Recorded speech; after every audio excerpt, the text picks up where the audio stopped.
अध्यक्ष डॉक्टर आप्पासाहेब आहेर, राष्ट्रीय सचिव माझे मित्र स्वामी भक्त राजनजी गावण, आपले उपस्थित ज्या व्यक्तीने या भारतीय मराठा संघाची स्थापना केली ते कैलासवासी किसनराव वरखंडे साहेबांचे सुपुत्र जे जयदीप वरखंडे स्वतः लातूर नांदेड वरून आलेले आहेत.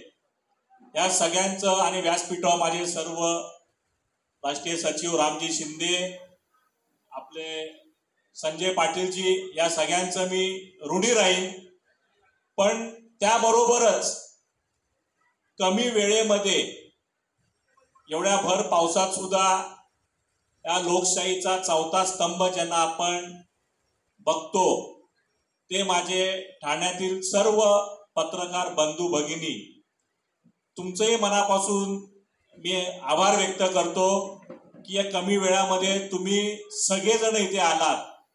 भारतीय मराठा संघ महासंघ तुमच्या पाठीशी खंबीर उभा असेलच, पण तुम्ही आमच्या पाठीशी खंबीर उभे राहावं ही आपल्याला कळकळीची विनंती.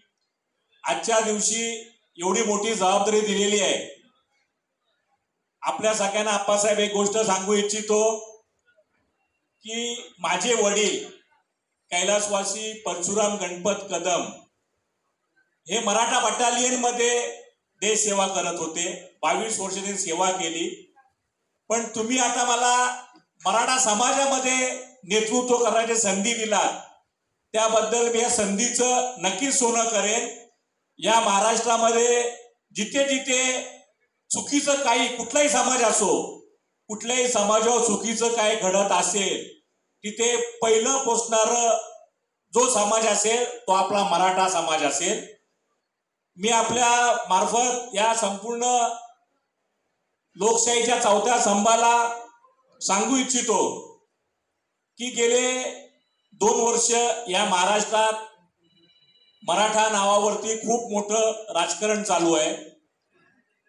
त्या राजकारणामध्ये आम्ही आता सध्या तर उडी घेणार नाहीये, पण या देशाचं या जगाचं दैवत छत्रपती शिवाजी महाराज याने 18 पगड जातीचे 12 बलुतेदारांच्या त्यांना सगळ्यांना बरोबर घेऊन स्वराज्याची स्थापना केलेली आहे.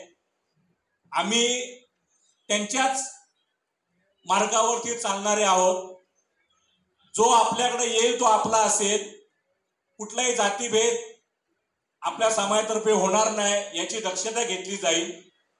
आपण आप्पासाहेबांनी सांगितल्याप्रमाणे जर तो मुस्लिम असेल, तो मुस्लिम तरुण जरी आपल्या समाजामध्ये सामील झाला किंवा आपल्या संघामध्ये सामील झाला, आपल्या परिवारामध्ये सामील झाला आणि त्यांनी वंदे मातरम बोलताना किंवा भारत माता की जय बोलताना हात वरती केलं नाही, छत्रपती शिवाजी महाराज यांचा जय जयकार करताना जरी हात वरती केलं ना, त्याला आम्ही बरोबर घेणार नाही.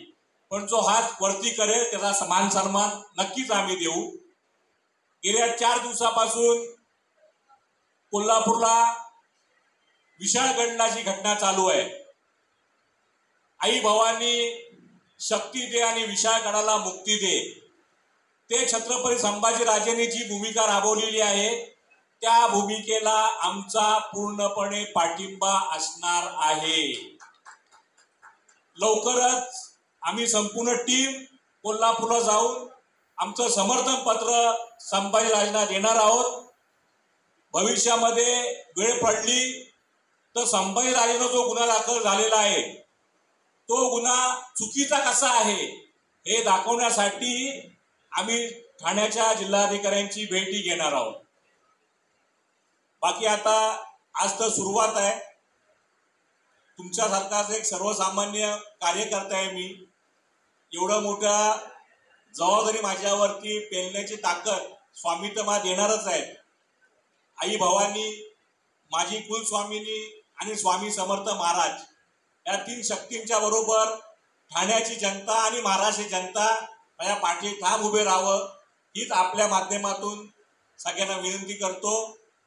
आपणास काय प्रश्न विचारायचे असतील तर आपण प्रेस कॉन्फरन्सला सुरुवात करूया.